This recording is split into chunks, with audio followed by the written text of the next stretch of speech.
It should be noted that we will be discussing experimental approaches to superconductivity as a part of our substantive discussion. The topic of today is the heat capacity explanation. There is a lot of discussion about these topics. When a superconductor is cooled below its critical temperature, its entropy decreases significantly. As we can see from the graph, entropy as a aluminum is a normal and superconducting as a function of a temperature, which means the entropy is a lower superconducting state because the electrons are ordered then into the normal states.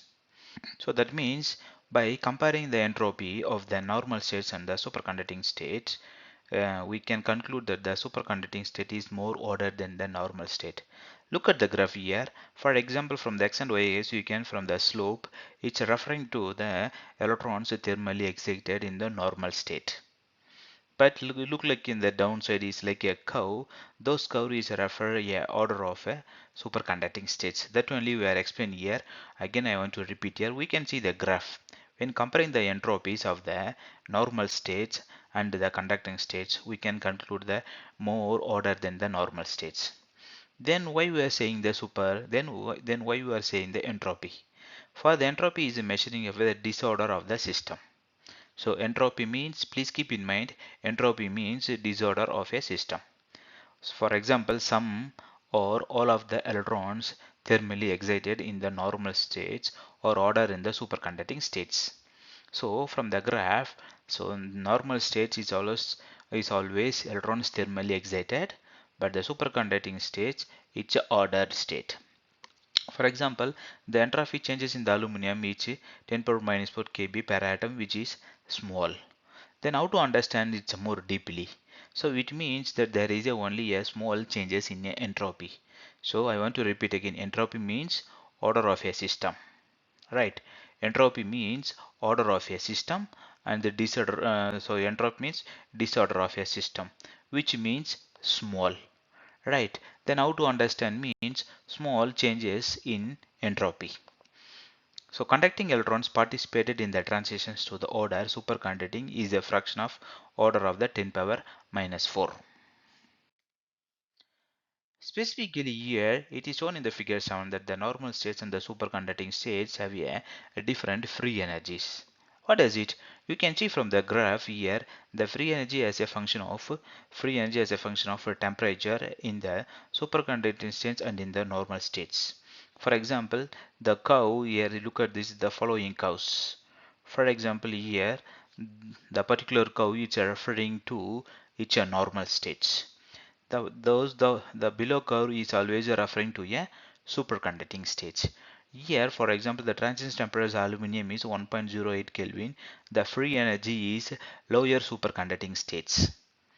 Therefore, the two curve merge at the transition temperature, so the phase transition. That phase transition is we are talking about. That particularly the phase transitions we are talking about is the second order.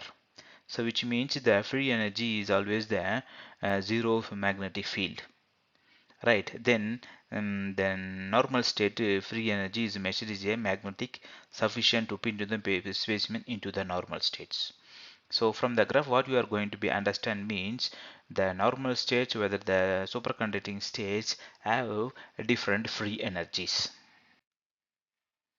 A good example could be a heat capacity of a gallium. For example, here the gallium is always referring the curve applied magnetic field. It's about the solid black dotted continued lines is talking about the 200 gallium restored gauss field. Right. G means already we have the gauss, and then look at the normal states. So those states, the black dotted continuous lines, it's talking we are talking about the superconducting states.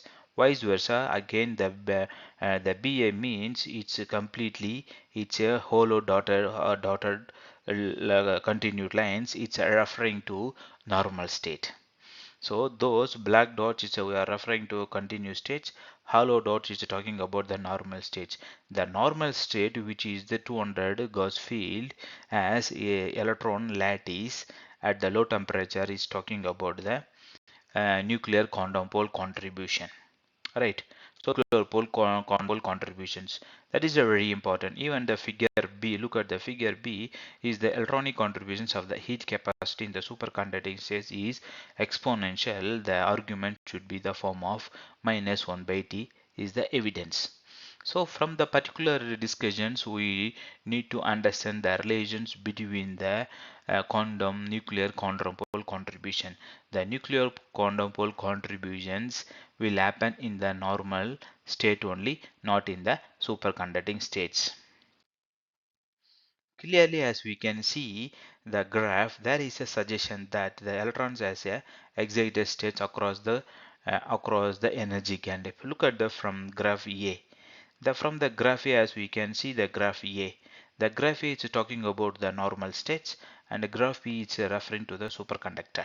So which means the graph A is always the band, it's a normal state. The band is nothing. As we know, this one is the conduction band and this one is a valence band. Right, this one is a valence band. So there is no energy gap, which means this band is always referring to metal.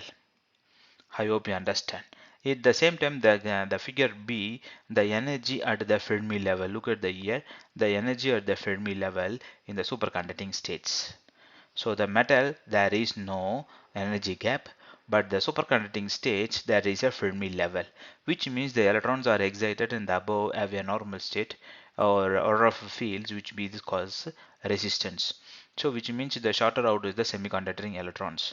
So therefore the gap always it's referred as a result of the Barden Cooper Schaeffer is called the BCS theory or BCS model of the superconductivity.